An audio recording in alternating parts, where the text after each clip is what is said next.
21 questions here on KC Sports Network. Ken Swanson and Josh Briscoe recording this show on a long delay because me and Josh have been catching up for like the last 30 minutes. Happens every time we do this, Kent. Only way to do it. It really does. You've got to bake a lot of time in here for us to do this show. Yeah.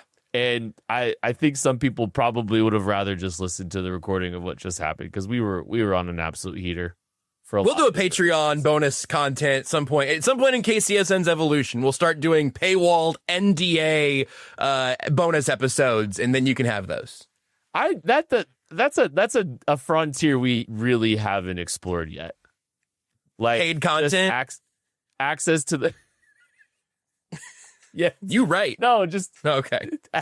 Just access to the boardroom. You know, just hear everything. It's because listen, by the way, I hate it when podcasts and radio shows do this because it reminds me that I'm not quite as far in as I want to be. But not everything is podcast ready. Some things are pregame conversation ready. Not everything's ready for prime time. Not to make you think that we prepare for this. That's not what I mean. Oh, come on. I have a question about this comment though. Is there a market for people feeling left out while listening to a podcast? Because that's kind of what you just alluded to.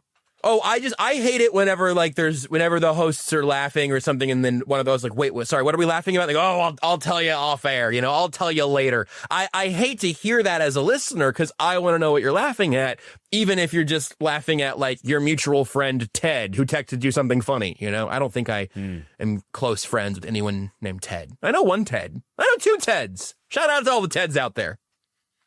I don't think I know a Ted. I know three Teds. Yeah, you keep counting. If I don't stop this conversation, you're going to count even. Do you know any Teds or not? Doors don't count. Zero. I know you've never met a Ted in real life? I don't think so. I think you need to introduce me to one. Is there any one in that we could cross paths with mutually? Yes. I think at least two of them. The other one I was thinking was former head of Chiefs PR Ted Cruz, who I believe is still in Chicago. You know what? I met him once. There you go. You met a Ted. We've met the same Ted at least once. Yeah, I met him. We never chatted a lot, but I was just trying to think about people named Ted who I've met, and I'm up to at least three. It was a very brief conversation with Ted. That makes sense. We were in a loud steakhouse in Indianapolis. Yeah. And he was like, "Hi, I'm Ted. Nice to meet you." And you're like, "Oh, a Ted! Finally, a Ted for my Pokedex." Yeah, I crossed that list off, or I crossed that off the bingo card. What's this show again? Away. This is 21 questions. Oh, how's it work? So thank you for the saving me there.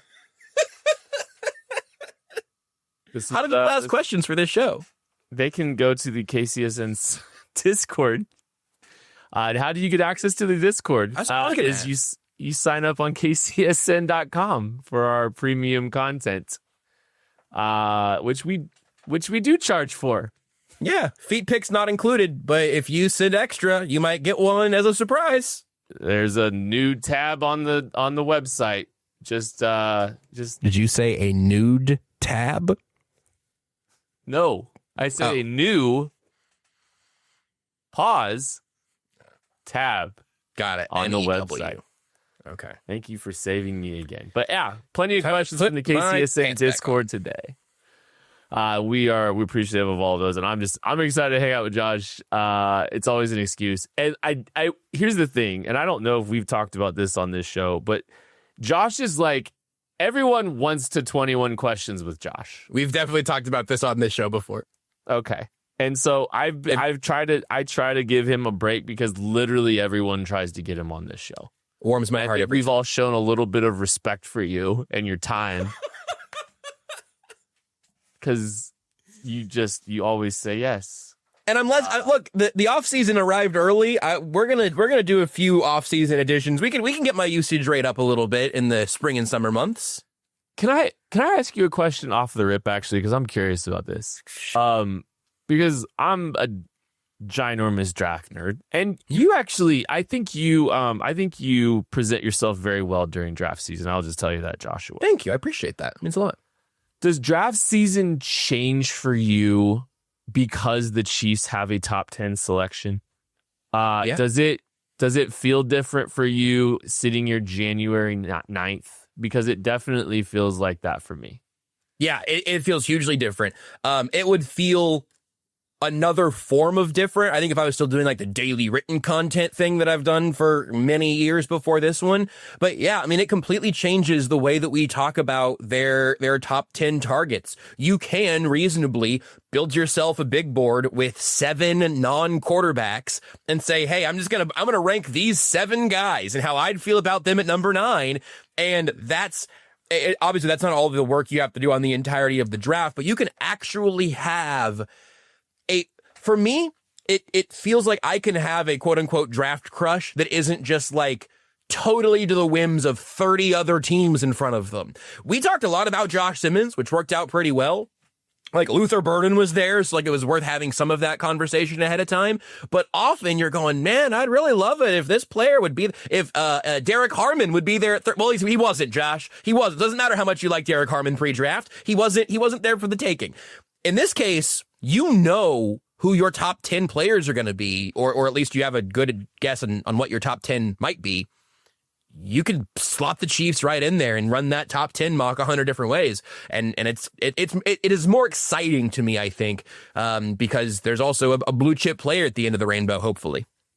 It really feels like there is, and it really feels like it could be any of 7 people. Yeah, it really does. It feels like, especially if 2 quarterbacks go right off of the rip, like the next 7 could be any order. And you could tell me any of 7 names, 8 names get picked, and I'd be like, okay, I get it. Makes sense. Yeah. I mean, there's some I'd prefer a little bit, but it's not like it's a crazy amount either. It's just more positional than it is anything. But yeah, let's jump into some of these questions. Neil asks, if Cliff Kingsbury became the offensive coordinator in KC, would the offense ran in Texas Tech work in the NFL? What say you? I'm going to say first, do you think that you might be in line to get some like extra work on the side as a Cliff Kingsbury body double, stand in? Maybe if you're on a stage far enough away. It's like, I can't remember who it was that had famously had a brother go do some of his shows for him. Have you considered that might be in the cards for you? Can I tell you, I've heard that way more than I thought I would in my life. There's 2. I've heard 2. So I've heard 2. One is Cliff, especially when I wear sunglasses, because Cliff's always wearing sunglasses. A lot of sunglasses, for sure. Yep. And the other one, I'm guessing, is Denzel Washington? Yes. Yeah, it's obvious. Everyone with eyes can see. Those are the 2. Yep. No, Joe Rogan. No. I meant Seth Rogen. That it came out, Joe. You don't look like Joe Rogan. No. Do you want the other one I get is Stafford? Matthew Stafford? Yeah.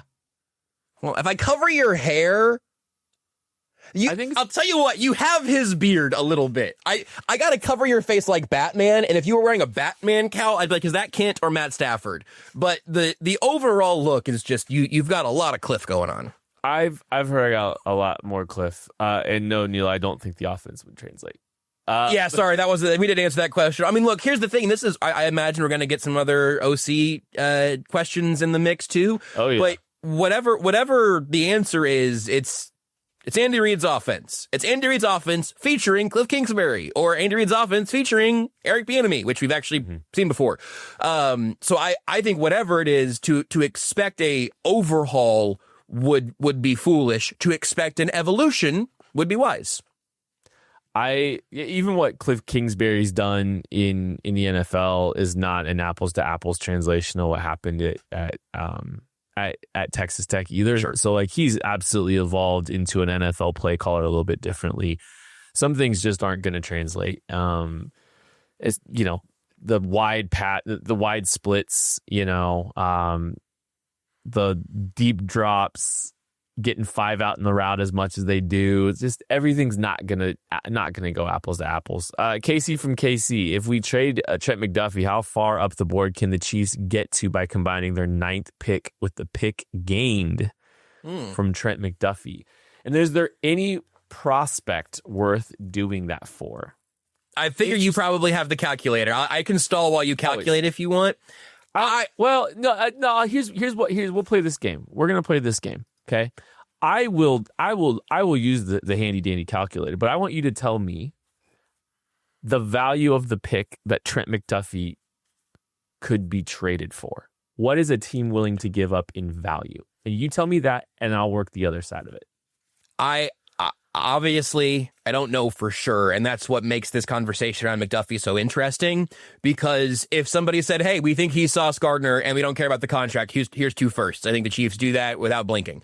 I think if a team, and I think there will be teams that come around that say, hey, we give you a mid-second for Trent McDuffie and we'll handle the contract, I think that offer will be on the table. I would have a hard time moving him for less than less than the value of a first. If that's like a 2 and then the next year's 3 or something, maybe I could get there. But man, I mean, we've had some disappointing returns. Now that the trades were bad, but the L'Jarius Sneed and Joe Thuney trades were both just kind of underwhelming in terms of trading away very good players for whelming draft assets. I would have a really hard time doing that for Trent McDuffie for something that feels like less than his real value. So if we called it pick 32, yeah, the Chiefs could comfortably get up to pick 3. And that would, if another team wanted, if the Cardinals wanted to do that, presumably, however, that would mean the Chiefs would have their pick of any non-quarterback that they wanted in the draft. Right. If they really wanted to do that. Is there a player worth doing that? I don't think so. This was going to be my question to you. I almost asked you this before we even heard this question. I didn't know we were going to do this, but I was going to ask you exactly that. Hey, there might be 7 guys, maybe it's more than 7, who are in about that range.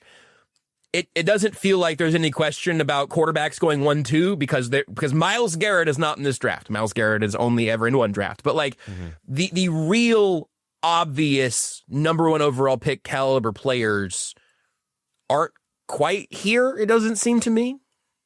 There's first round talent and there are first round picks. I actually think there's probably 9 first round picks, 10 first round picks when it's I don't know if I'd give the quarterbacks first round grades, true first round grades, and like how we classify them. But I do think that there's 9 or 10 first round grades, which means if you're doing the math and there's 2 quarterbacks going and then there's 7 picks or 6 picks before the Chiefs pick, your chances of getting one of those blue chips. But I don't think there's just such a huge, giant gap between all of them. And then also maybe Ohio State's Caleb Downs, the safety, maybe he is the 3rd highest grade or the highest grade that we have in the entirety of the class. It's also safety. Right. So there's like these little pieces here, right?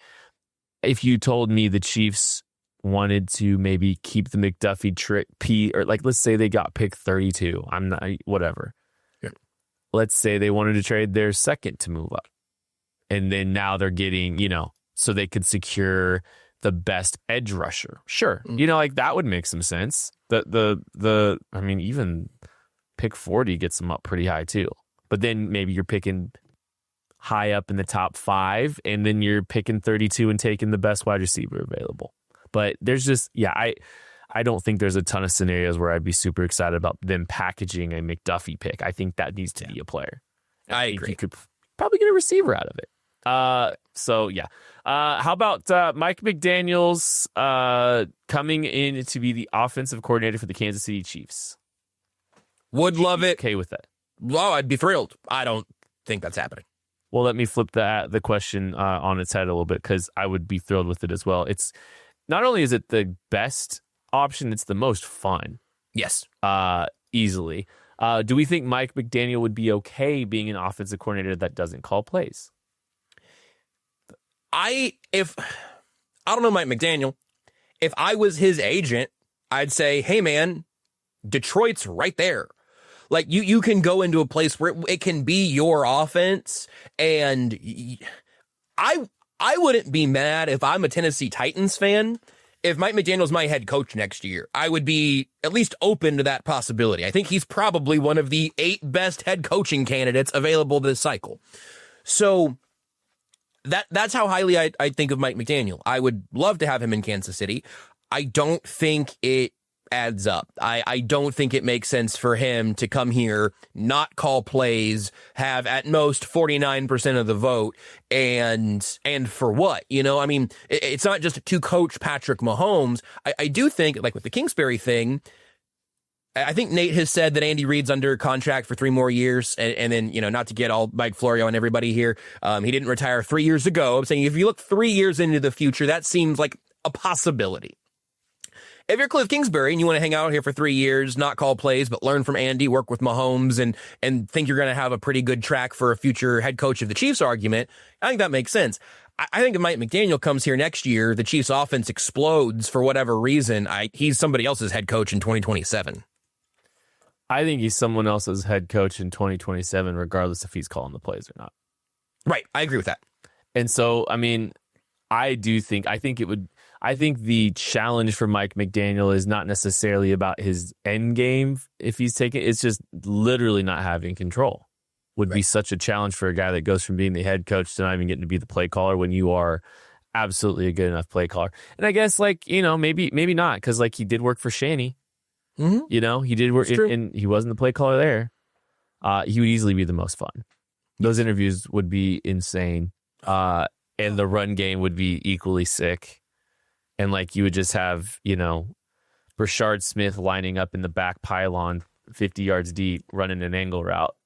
Wouldn't you instantly, and maybe you wouldn't, but I think, wouldn't you instantly completely change your mindset about Brashard Smith and Xavier Worthy? Yeah, maybe. I mean, maybe.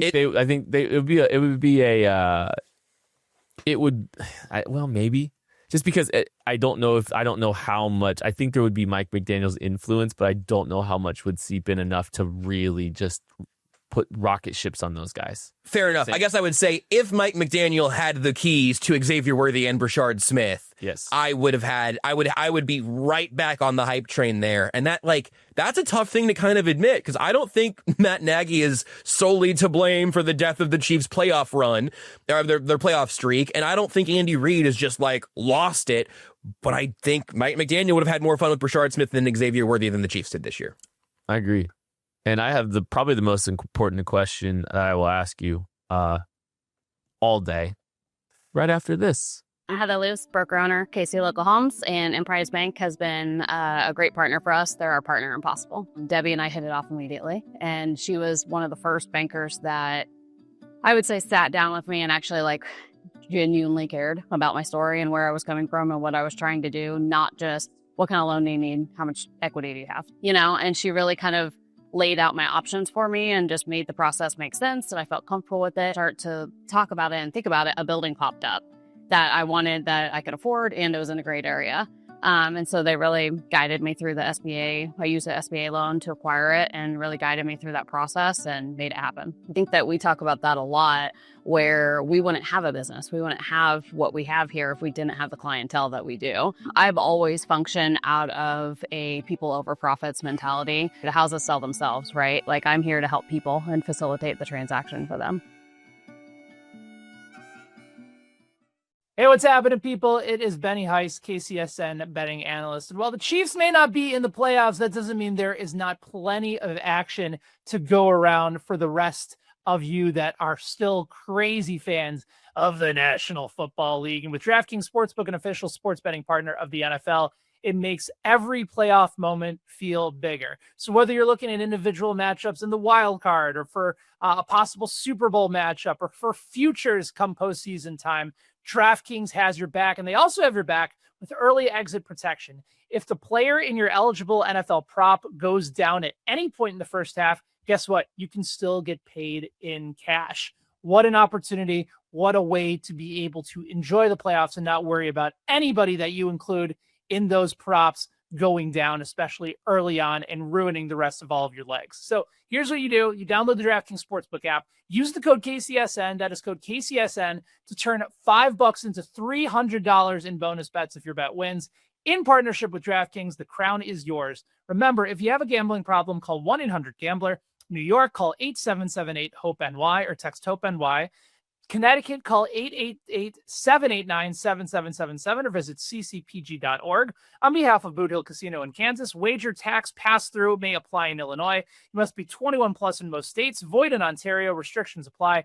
Bet must win to receive bonus bets which expire in 7 days. Minimum odds required. For additional terms and responsible gaming resources, see dkng.co/audio. Limited time offer. 21 questions here on KC Sports Network. Kent Swanson, Joshua Briscoe, and I tease this, probably the most important question we're going to be asked all day. Overreactor 1. What's your favorite thing to get at Kirkland? What's your favorite Kirkland brand item? Joshua. I didn't read these questions ahead of time, so I'm answering off the top of the dome. Great. My favorite discontinued Kirkland thing is the diet green tea. They used to have bottles of that, and I haven't seen it in ages, and I'm pretty upset about it because I loved that. I'm currently drinking another tea, sugar-free tea thing that's just simply not as good. I miss the Kirkland brand green tea a lot. So we don't go Kirkland brand, not just things carried at Costco. I mean, I think we should answer both personally, but I think Overreactor 1, which I think is Seamus, was asking favorite thing to get at Kirkland. Okay, so my two existing answers, Kirkland brand and Costco available. Every time we go to Costco, we get, I think the brand is called like Bear Naked or something, and they're like chicken nuggets. And they are, I think I could tell if you blindfolded me and had me do a taste test, but they are Chick-fil-A nuggets in a huge bag that you can put in your freezer and then put in your air fryer. Buddy. They have Chick-fil-A sauce there as well.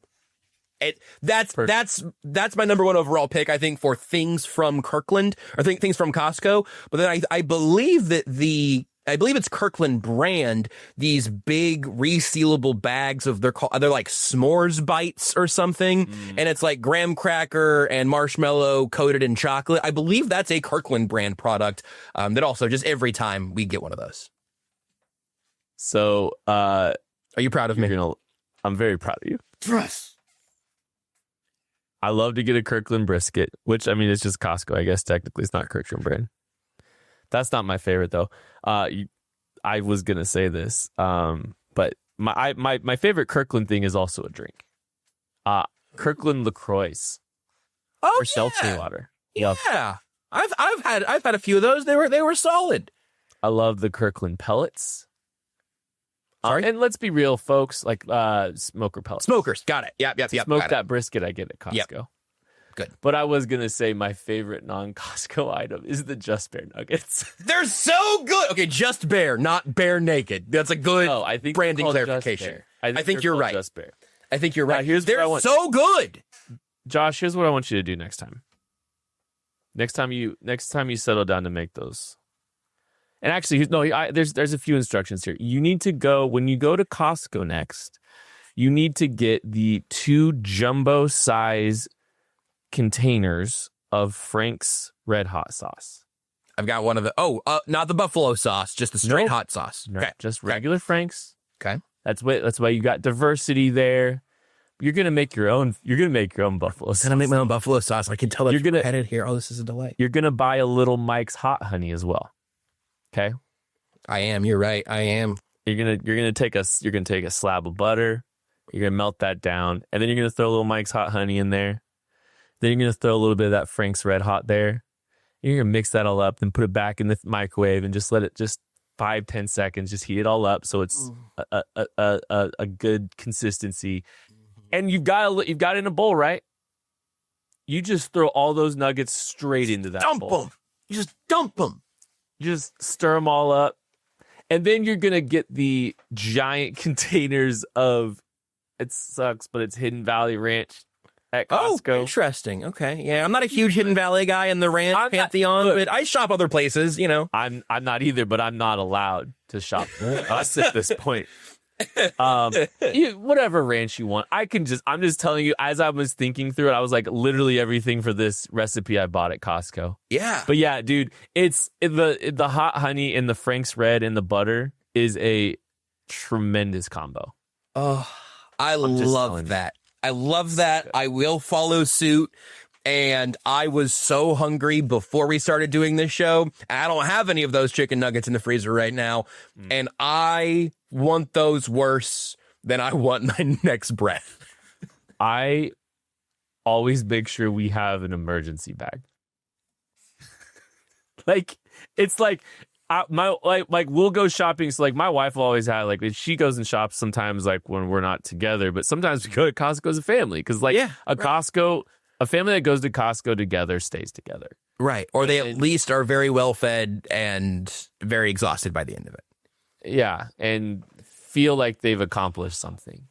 But I always, like, we'll go through, like, we'll have 2 bags. We'll have a bag and a half at home. I'll like, hey babe, we need these. No, we got like a bag and a half. I will just grab one.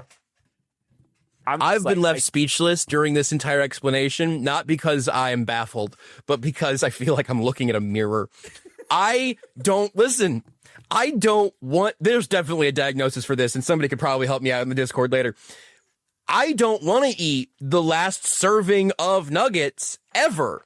I want there to always be 8 to 12 nuggets in the freezer in case Papa needs a snack, in case Daddy needs a pick-me-up. And the chicken nuggets are a very quick and easy way to a quick solution to however my day's been going. And so I would love to always have one full sealed bag of those nuggets in the freezer at all times. You gotta stay stocked, man. You never know. You never know when it's gonna come. And we don't go to Costco as often as we should. Like the membership has stayed renewed, but we're not stopping by just for, a few minutes here or there. Next time we go, I'm gonna go with like a flak jacket. Like I'm going in. It makes it all the more impressive that one time we ran into each other at Costco. Crazy. It's insane. And we hung out for like an hour just sitting in the food court. I've been there like to that Costco. I've been in that Costco like 4 times ever. And one of the days you were leaving because I assume you had your residency there that day. Yeah, that's true. Yeah. I got a big plant that day that's out in the living room now. And I don't think I ever texted you. It's also was our kind of our Christmas tree this year. I decorated it and everything. I think it's the big fig leaf fern, I think it is. I always get the name wrong. Is it the fiddle leaf? Because the fiddle leaf fern is from Stardew Valley, which is also might be a real thing. I don't know. I'll have to double check. Is that another one of those Wes Anderson movies that you had to drop in there? Stardew Valley is a video game. Okay. But, close to tell me that couldn't have been a Wes Anderson film. Factually, you're extremely wrong. Vibes-wise, you were extremely close. I knew it. You did. Leighton, why? If you got a hole-in-one in golf, who would you want most to be there to celebrate with you from the KCSN group? You can answer this question seriously. I think my answer would probably be you, because it would be the only time I've ever swung a golf club on a hole. Hey, that's not true. It's not entirely true, but it's almost entirely true. It's close. I would want you, Tucker, and BJ there. Wow. And it's just like that is the most golf. It would be, I would want it to be at the KCSN tournament or, and like last year I just got to be an observer at one of the par 3s and you guys were driving around a cart and you came and hung out for an hour and it was a great time. But like that group that's who I'd want to be there. I would be honored to be there. We were letting them rip from the tee box. We were going for it. We didn't come close. And I never will. And that's okay. Kevo asks, is there a wide receiver that you would realistically trade Trent McDuffie or anything for? In another chat, Brian Thomas Jr.'s name came up, but that was kind of an interesting one for just a guy that might be in like change of scenery territory after a super hot rookie season, quiet sophomore year.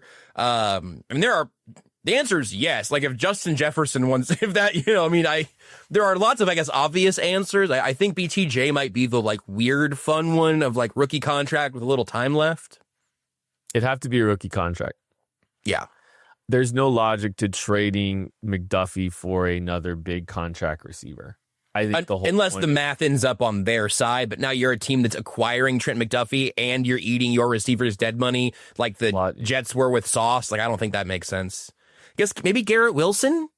Yeah, I know Kevo threw out Garrett Wilson, but I think his Didn't he just? I think he. Yeah. He got paid. I'm just thinking that might be a situation where maybe the Jets, because I can't remember exactly how much of the money the Colts ended up taking for Sauce or the Cowboys for Quinnen Williams, for that matter. But it'd have to be a situation like that, I think. Or Arrow asks, bacon, egg, and cheese or sausage, egg, and cheese? This is a little bit of a surprise, a little change for me over the last maybe 5 years or so, but I, by default, have become a sausage, egg, and cheese guy. I love bacon, and in a preference, I think I would say bacon over sausage, but in the bite of a sandwich or a burrito or something, I don't want to bite into a piece of undercooked bacon and then pull the whole strip out. I'll take the sausage patty or chunks. I'm going to give you 3 scenarios. Okay. Standalone, bacon, egg, and cheese or sausage, egg, and cheese just on a plate. Pick it. Bacon. What do you take? Okay, I agree. Biscuit. Sausage. Agreed. Tortilla. Burrito or a crunch wrap situation. Burrito. Taco. I'm going sausage, but I wouldn't be natty, but you going bacon in either of the last 2. Yeah, it's a toss up there. I think it's tough. You're chopping the bacon up in a burrito, maybe, so it's not the full strip, and then I might be more inclined to go that way. But I like a little spicy sausage, and I feel like especially a fast food breakfast kind of thing, they might give you a little. It also depends on what we're talking about. Are you talking about high floor at the drive-through or high ceiling at a breakfast place? Which that would change the math a little bit too. Ooh, that's another good question. I see. So if you're going to a fancy breakfast place, I think I'd pick bacon. I think I might too. Yeah, I think that's right. Because then you've introduced the links conversation, links versus patty. Yeah. And no self-respecting cloth napkin breakfast place is probably giving you a patty. That an excellent distinction. I don't need us to move on, but I think we have solved that question 100%. I think that's the most thoroughly we've ever answered a question. I'm just hungry now. I've been hungry since the chicken talk. You were hungry 2 questions ago. Now, breakfast is my favorite meal. I'd rather too. But I don't eat breakfast. Start or eat it later. You've got a family and stuff, I guess. Breakfast food at dinner is my favorite. Yeah, me too. I love Biscuits and gravy. It's over. Can I just tell you something disgusting that I did twice this year, and that I just think will bond us even closer? Okay. With the Chiefs radio network, for Chiefs games, most of the time, Hy-Vee would deliver some food, and then either Jefferson's or the other place would bring food. And so they were the food options we had. It was great. On 2 different occasions, Hy-Vee brought the breakfast bar. And on both occasions, I went home with a vat of gravy because it's look, leftovers get thrown out. Nobody else from the crew wanted it. Usually, Spring Dog and I would be the final 2 to kind of close it down, clean it up. I'm not an animal. Put some leftovers in the fridge, put some trash in the trash, take a couple things home if we're feeling delicious. And on 2 separate occasions this year, I had a vat of Hy-Vee gravy in the fridge that I just put on things for the rest of the week. It was amazing, and I would suggest that experience for anybody. That sounds incredible. My wife started making biscuits and gravy on Sundays, and it became a thing. And she's making these homemade, flaky, delicious. Do you want to pick the day that we come over? Would you like to make those in our kitchen, or some mimosas? I would love to. Only if we say it like mimosas every time. We could have a little coffee in 5 Farms. Oh, that's a great idea. We could have a mug of gravy, and then a mug of gravy. Oh, I don't usually like to sip and chew, but in this instance, I would if there's some sausage in there. Are you planning on coming to Weston for draft season again? Is that on the dock? No one has even broached that topic with me, but I can't imagine that I wouldn't at least make a cameo. Okay. I can't imagine that I wouldn't at least come by. I'm just saying maybe we can get Bearcat to make what I've heard are the best biscuits and gravy ever. Oh, I'm so hungry. I'll be there. It's gonna go so fast. I will drive. Yeah, I'll drive to Weston. I'll drive to Bearcat. I'll drive to you. I'm ready. I'm gonna put a bug in his ear. If he's coming this year, we're gonna just see if he'll just make biscuits and gravy because he's talked that up so much. Like if he wanted to make a kiddie pool of it, and then after everybody's had their fill, I can just kind of roll around in it, or you could you can dunk me in it.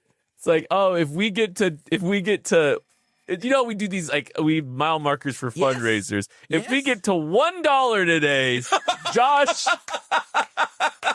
he's gonna roll around in this vat of biscuits and gravy. If we get to $1, Josh will eat biscuits and gravy until he gets sleepy, and then he will take a nap in this kiddie pool full of gravy. I think we found the key mile marker here in the fundraiser this year. I think I might have $1 on me right now if you want to go ahead and start that process early. We'll put a bug in BJ's ear on that one. Claude asks, would you potentially target Marvin Harrison Jr. for a trade? Oh, he'd be fun. Yeah, I'd call. I would call anybody in a similar situation, but I think he's a bizarre one. I'd call. I was all in. Like I was not hoping. I don't really like hoping for people losing their jobs. Mm-hmm. But I was paying very close attention to whether or not Monty Austinfort, the GM of the Cardinals, was going to get let go because new coach, new GM that didn't draft Marvin. Yep. I I was really hoping someone might want to take, I don't know, pick 40 for him, maybe a little sweetener there too. I just was throwing that, I was really hoping that was gonna happen. Yeah. Bones Jackson asks a fun one. Matt, Cliff, or Mike? I think you can figure those three out. Took me a second. I was like, what are we doing? I keep waiting for the Pokemon question. Way down there. This is a straight up, are we going our preference, our prediction? Our preference. Wait, sorry, what was the wild card? Oh, Mike's not Matt. Yeah. Cliff, Mike. Matt Nagy? I'm assuming. And there's no Eric? There's no Eric. Okay. From those Add three, Eric if you want. I'd be the most excited by Mike McDaniel. Or I guess it's Mike Kafka. I think it's McDaniel. Cliff would be my educated preference, I guess, of like outside shot likelihood, but plausible. I just don't think it's McDaniel. It's the Kafka thing is weird because every time I ask Nate about it, he's like, "Yeah, I'm not hearing anything on that front." So I don't know if Kafka's got head coaching hopes or I don't know what his. I don't know. I don't imagine it'll be McDaniel. I think Bieniemy is probably the inside track, but there was no Eric. Cliff feels like weirdly like best case scenario that actually seems real. If your best case scenario is somebody who hasn't coached with Andy Reid, I think your only door is Cliff Kingsbury, and that's if Mahomes really wants it. That's my guess. Do you want to know something? Another thing that's like a little bit scary is how silent it is with the Bears still in the playoffs. And that true. No news. It's a good point. Bears Kafka's available, Cliff's available, and as we record this, there have been no reports that the Chiefs have had an interview for OC. Yeah, and I don't know if we'll ever hear much of that. I don't know if we'll hear much of that at all because I don't think we heard it for Spags. And speaking, it would benefit the candidates who aren't going to get it for their agents to put out, the Chiefs talk to whoever. But if the Chiefs have 2 or 3 real candidates in mind, don't let this leak. So yeah, that definitely doesn't mean they haven't talked to anybody yet. But Bieniemy is the one still coaching. I really don't. I'm not excited at the idea of Eric Bieniemy drinking Ben Johnson's LaCroix for one season and coming back to Kansas City being anything of. I don't think that does enough. I'm sorry. I don't know. That wouldn't be inspiring to me. Chief Golden Co. If Andy retires in the next 3 years, would you be good with Spags getting the head coaching job? Oh, that's kind of interesting, I guess. Within the next 3. Well, I know this is a tough time to answer this way, but I guess it depends on who your offensive coordinator is. And with that, we will circle back on that question later. Next year. In general, yeah. In general, I think it would make sense to have the guy who's in charge of your defense also wear the head coach hat. But that's if you have an offensive coordinator who is in charge of the offense. Steve Spagnuolo would be turning 70 years old that year. Yeah. He's like the same age as Andy Reid, basically, right? Like they're very, very similar in age. Very close. Bones Jackson, what is worse? No interceptions as a team through a season or no wide receiver touchdowns? Because the Jets just accomplished the no interception feat this year. Andy is 3 months older than Spags, by the way. Wow. The receiver one is way worse. You're getting younger if you go It's a little younger out there. No wide receiver touchdowns is way worse. At least the defense, you have to take away the ball.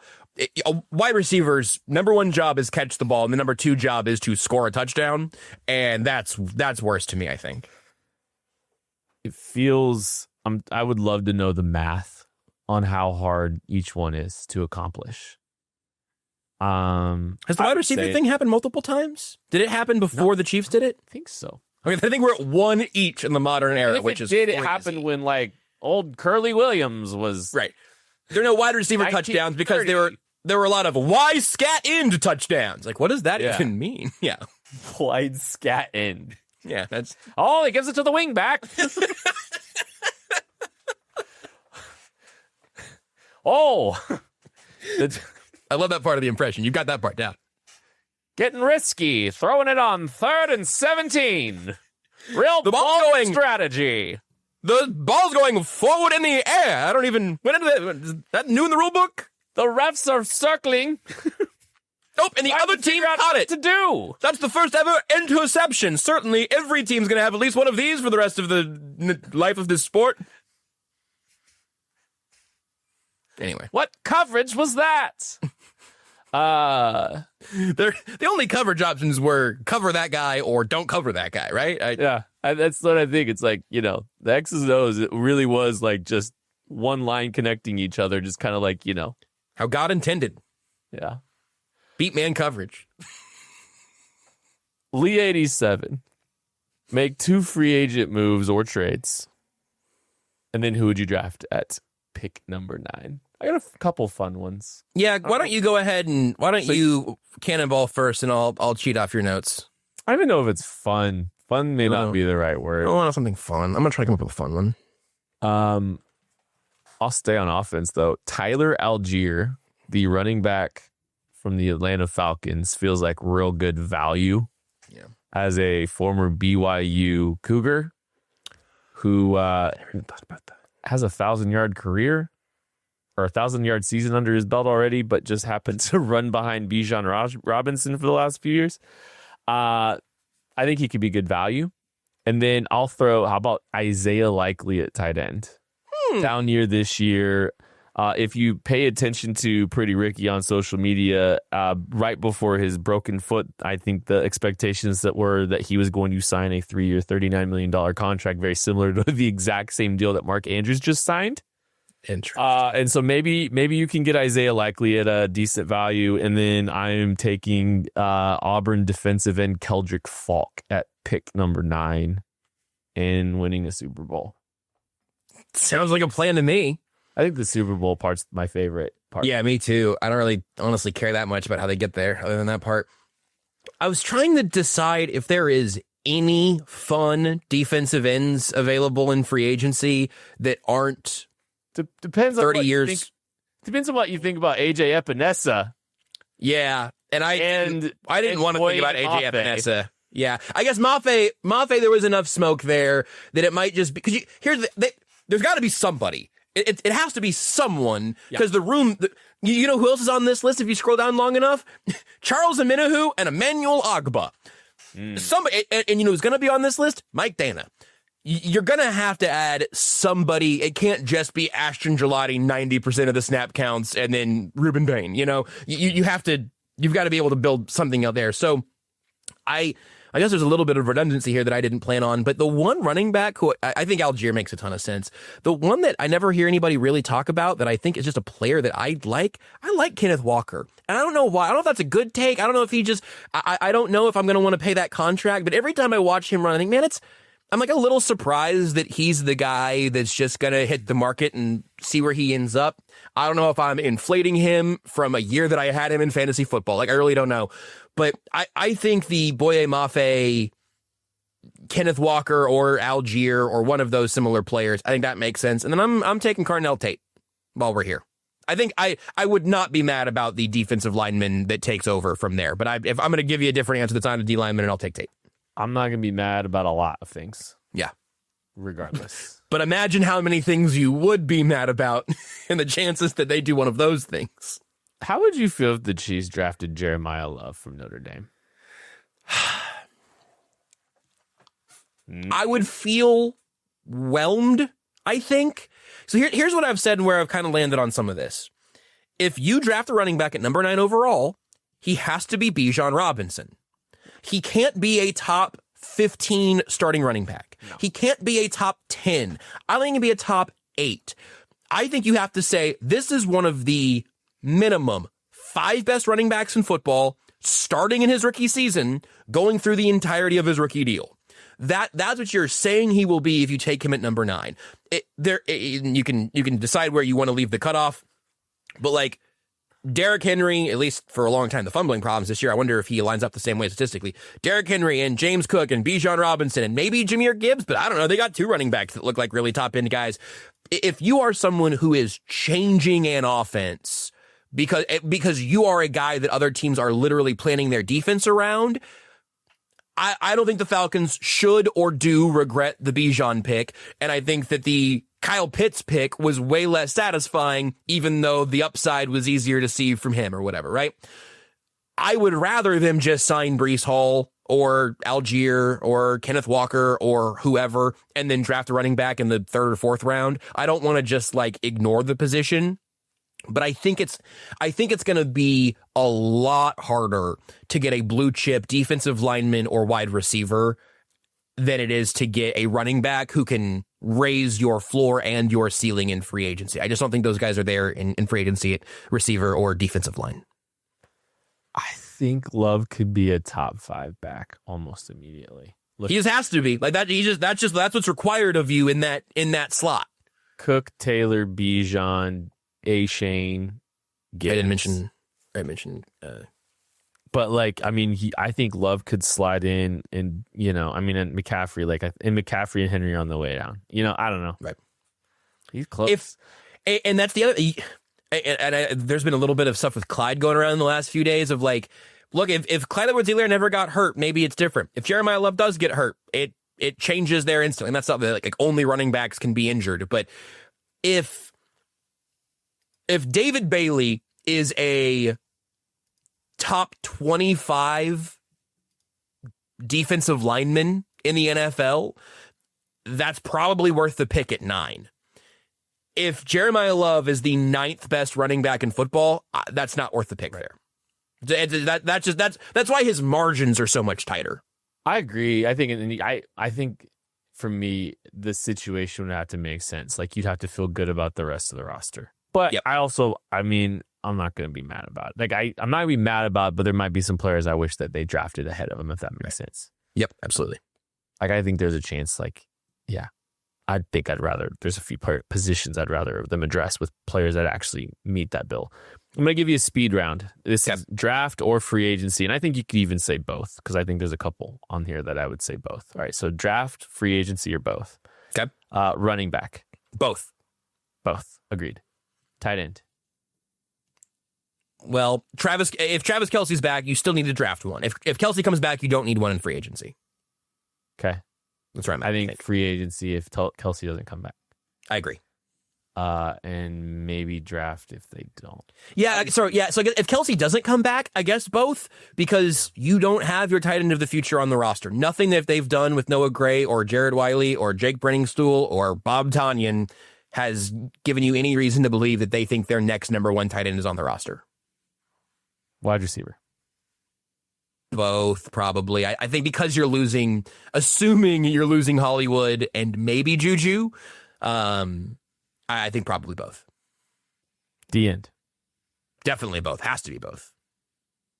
D tackle. saying both for a lot of these. That is concerning because you only have so many picks and so many free agency dollars to spend. Maybe you get away with just going with one, maybe with just drafting a defensive tackle and hoping that Omar is ready. And you have another Jerry Tillery-ish free agency edition that maybe doesn't fit the spirit of the game. I don't know. Where do you go on D-tackle? My instinct is both again, but that's because we're churning a lot of roster here with me. Probably both. I think probably both. And that's D-tackle is an easy one to do both. Like, it's just how serious you're investing in it, if that makes sense. Right, that's true. Maybe, God, I don't know. You're already spending a lot of money on the position just with Chris Jones, but there's not a lot of youth behind him who you feel like good about rounding out the room. The only guy you can say that about is Omar Norman-Lott, who barely played last year. You go grab, I'd speculate like a Roy Lopez, pay him $2 million at D-tackle, and then you're drafting another. I mean, it's how serious of a draft pick and how serious are you spending? I still think they take both. Tank the Frank asked a very similar question to Hokie Chief. Besides the draft, what is the thing you're most looking forward to this offseason? Ooh. I mean, super prisoner of the moment. I'm fascinated to find out who the OC is going to be. Like, I think that will send us into a month of analysis one way or the other. That's going to be interesting. And I'm fascinated for free agency to open. In some ways, I know we diverge here. In some ways, I am more excited, or at least more excited, I guess, by free agency than the draft. Just insofar as I know these guys, I've been watching them play in the NFL, and I feel like I have some idea of what they have been and will be at the pro level. Then the draft is a much bigger lottery with way more unknowns and way more names in the mix and all of that. But I really do like the opening of the tampering period. Yeah, I think that'll be fun because just to see what aggressive corrections this team exactly to make. Yeah. And man, imagine the notification of, Juju Smith-Schuster is signing a 1-year deal with the Miami Dolphins or something. You go, oh, okay. That would be meaningful, as opposed to back in Kansas City, which would also be meaningful in a different way. And then how about like something you personally are going to do this offseason? Because that's what Frank the Tank asked. Love that. I've been getting the movie watching churning again. I've just got a lot of movies that people are always like, you haven't seen Wedding Crashers? I'm like, nope, but I'll put it on the list. And so we watched like 3 or 4 movies already the first week of the year, and I'm going to try to keep doing that because it feels better than looking at Instagram Reels for 2 hours. I can do that for 2 hours by accident, remember nothing, and then feel bad afterwards. I have felt at least some sort of accomplishment by like actually going through and building out my movie backlog a little bit. I'm going to try to go on a vacation. Oh, that would be fun. I've been looking hard at like next couple months even.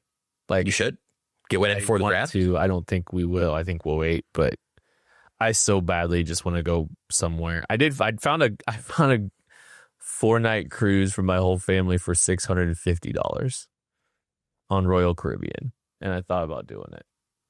Okay, it's like a last second deal. Here's a thought. Kent, how many kids you got? How many of these little pescators do you have? 2. What an interesting number. Are those two little parasites they paying for their own ticket? No. Here's the thing. Leave the kids at home. Renee and I come with you guys. Split the bill. We're going. Kids will be fine. How old did you say they were? 9 and 4. They'll fend for themselves. They'll be fine. Leave some of the chicken nuggets out. They'll be fine. They'll defrost. How do you feel about split bunk beds sitting above the master bed how do you feel about that in an inside room? I mean, I think it would be flatly can't. I think it would be hysterical. I think it would be a tremendous time that we would talk about for the rest of our lives. That's what I really think. And I think I would record. I think we should do an episode of 21 Questions from it. Yes, 100%. From a boat? 21 questions on a boat? Are you kidding me? Yes, absolutely. Mike Denny asks, Hollywood Swanson versus the voice of the Chiefs. I don't think for Mitch Holthus. That's inaccurate. Which one of you is more regionally famous? The answer is you. Mr. Voice of the Voice of the Chiefs. My voice is on in the bathroom at Arrowhead now, as I've learned this season. I wasn't expecting. Yeah, I've gotten tweets from people being like, "Yeah, I was taking a leak at halftime," and I was like, "I know that voice. That's weird." So yeah, yes. that's fine. I mean, we are in a very similar circle at this point, and we have had like very similar TV outings, which is how a lot of people will recognize you. If you're on TV, they go, "Wait a second, I've seen you before," and then they can kind of piece it together. I will say, I don't think I've ever been like stopped out in the world by someone going, "Oh, I recognized your voice." I don't think I've ever gotten that, which I'm guessing happens to, for example, Mitch Holthus all the time. Funnily enough, I did get it once. Did you really? One time. And I think it was at a Costco. That makes sense. Their antennas were up. Like, I might see Kit Swanson here. I recognize that voice. Now, and like, I think it was easy to put it together at one point. But that was the only one time. I was like, I don't think I have that distinctive a voice. Maybe I don't know. Here's the thing. I think the same thing about. See, I don't feel like I have that distinctive a voice, but also of the podcasts that I listen to for hours and hours and hours every month or whatever it is, I would recognize those voices like a mother penguin hearing the cluck of her chick. I know what these people sound like. Do you know what I hear more? Is when you talk to some people, I've heard it not like a ton more or anything, but the thing I've heard more than like, "Hey, I recognize your voice," it's your voice sounds way different, not sped up to 1.5 speed. That's hilarious. I think I have basically levied that as a challenge against people to do that with me. But I know, but I'm a 1.5. Imagine listening to your guys' show at 1.5 speed or 2 speed. It would be a bizarre experience. I think there'd be moments where Nate would sound like a chipmunk. Yes. Like, he gets, I mean, good luck with that. I do occasionally listen to sports podcasts that way. I'm not going to, in this case, sideswipe anybody. There are some sports podcasters who have a very deliberate cadence, and I think it works because they're generally smart and they're collecting their thoughts as they go. Not in my earbuds, baby. We are zipping through that thing. I'm processing at 2 times speed. I don't think it's healthy. I don't think it's good for me. I feel like it would. I think there's some shows you could do it for and some shows you couldn't. 100%. I don't do it for comedy shows because the timing is so important. It feels like a betrayal of the people being funny. But then there's your question of, hey, is that football show with Tucker Franklin and Matt Verderam, is that a football show or a comedy show? Depends on how I'm feeling. And why not both? And if it is that's both. The case, you got to keep it the same. You got to keep it at normal rates. 1.25 there and split the difference. I'm trying. Maddie at 1.5 would be funny. I got a homework assignment here. I kind of want to go just listen to a show back and just see what happens. It's gonna sound like nothing, but like I definitely like here. I mean, I was listening to that football show at 2 times speed today. It seems like it's a move backwards, right? Because he's already been the offensive coordinator. So like optically, it's not a great optic look in terms of like where you're going. But yeah, we'll see what people think of our list. I'll put that out on Twitter, Instagram, all the fun social medias. But that's Tucker. That's Tucker after 6 Monster Energies. And if you are listening to it at 2 speed, I'd like to thank you so much for listening to the show. We really appreciate everything that you've been doing for all of us. Can I put an episode that I'm not going to get the answer to the Pokemon question? I feel like I did the research before the show to answer the Pokemon question. It's fine. I guess we can save it for the future. I was going to take a different Pokemon at 1-1 that people might have expected, but that's fine. I mean, listen to the 2 times speed. Please tweet me at Kent_Swanson. Fine. Positivity asks, if you had an NFL draft with all Pokemon available to draft, who is going 101 and what position do they play? Sorry, let me ask that with the most... Thank you for asking. I'll ask it with a more appropriate response. Positivity asks, if you had an NFL draft with all Pokemon available to draft, who is going 101, number 1 in the draft, and what position do they play? Josh, the floor is yours. Thank you, Kent. Appreciate it. We're here at the first hole of the Pokemon Draft War Room. We've done this bit before. We certainly have. And I will say, if we start limiting ourselves to only one run through a given bit, we are going to run out of podcasting fuel very fast. I I'm not including like legendaries, and I'm not including the moves they could. I'm thinking about the physical profile of these Pokemon, and then where I see them fitting. I really thought I was going to have an answer that was going to feel pretty good to me, and I kind of wanted to stay in the original 151 because I think that's going to translate to the most people, and I'm not just putting Snorlax at defensive tackle. I need somebody who can play the game of football. Like that's important to me, that how I'm doing this. Otherwise, you throw Kyogre out there, you get some of the big legendaries. A little Groudon at defensive tackle would be great, but you're playing football against Godzilla. That's not realistic. So I was really moving towards the hot take of Machamp at 1/1. Because he's not... I'm just going to be Googling these. He's the one with 4 arms, okay? He looks like a guy with 4 arms. That's Myles Garrett. It looks like Myles Garrett. He's Myles Garrett and Derrick Henry. Like, he is a stiff arm machine. You want him to catch passes out of the backfield. He has 4 hands. You want him to have some pass rush moves. Good luck getting your hands on Machamp. He is knocking your hands away, and he's got 2 arms up, getting in the lane of the passer. I wanted to make the case that regardless of position, Machamp was my 1/1. Machamp is 5'3". What? It's so surprising that I learned Ruben it today. Bain. Sorry. He's Ruben Bain. And I think that might still be the pick. But if I'm trying to get a Pokemon who I can teach and then release into the game of football, it's really hard to beat Machamp. I will say that I think Feraligatr, the Totodile final evolution, he is built for it. He's 7'7", 7'7", 195. We might bulk him up a little bit. I don't believe his listed weight, to be clear, but he's basically a bipedal alligator. That's going to be tough to get around, or maybe I don't think he's going to have the straight line speed to be an edge rusher. And then, if we spend a lot of time talking about pass catchers, Blaziken, the Torchic evolution, is just a big fire chicken. It's fire fighting type, 6'3", built for an NFL offense. This is my number 1 receiver in the world of Pokemon. Now, do you want to take a receiver at 1/1? I think much like this year's draft class, and I think the original question, or maybe it was just Mike afterwards, was saying, like, look, give me Mewtwo at quarterback. I like where your head's at. If we're doing an entire Pokemon team, I think that's the direction you start to go in. But if I am just adding Pokemon to the pre-existing NFL, I need to get Machamp through the combine to figure out how that 5'3" is going to translate. 5'3" with 2 arms above his head is probably... He's getting another 1.5 feet, of reach up there with that extra set of arms. So right. I still think he can play. It depends on where you're measuring, right? Because, yes. For all intents and purposes, being able to extend up, he can extend up, and he's got the leverage. Like, I think Machamp could play 22 positions. If the reach is significant, right? Exactly. Exactly. Is there any character concerns with Blaziken?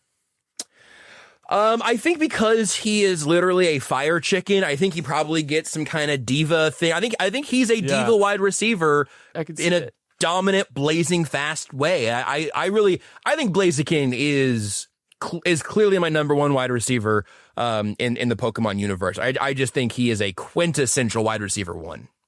Well, I just caught a Pokemon by Googling it. I saw that. That was new to me too. I don't know if this is the 30th anniversary of Pokemon, so I'm guessing Google is doing that. Who'd you catch? Was that Machamp? I caught Blaziken. Oh wow! And I was looking up Blaziken, and because we were talking a little bit of football at the same time, he's an evolved form of Combuskin. Yeah, but when I first saw it, I saw Cornhusker, and I thought this was a Nebraska wide receiver. He is. For a brief second, just looking quick, I thought I was looking at a Nebraska receiver. So no, he actually is now. That's now canonical, and he had a great career at Nebraska. Now Blaziken's ready to be the pick at 1/1. I'm turning in my card. Dylan Raiola's primary target.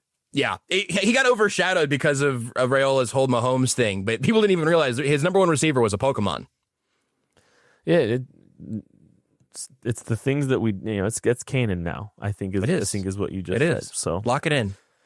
That was a lovely episode of 21 Questions, and we're absolutely closing on that.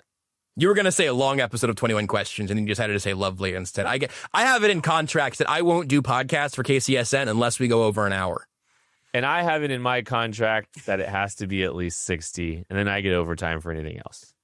Now, it is kind of funny. It is like a running bit that like a Kent 30 it's a 20-minute show. And a Josh hour is a half hour of hang before the show starts. And then the show, and then even more hangs afterwards. That's right. Unless I'm immediately on the crawl for biscuits, gravy, or chicken nuggets, or in this case, why not all of them? We're gonna go meet at a Waffle House. That's it for 21 questions. Thank you all so much for listening, watching, supporting. We love you. We appreciate you. We'll catch you later.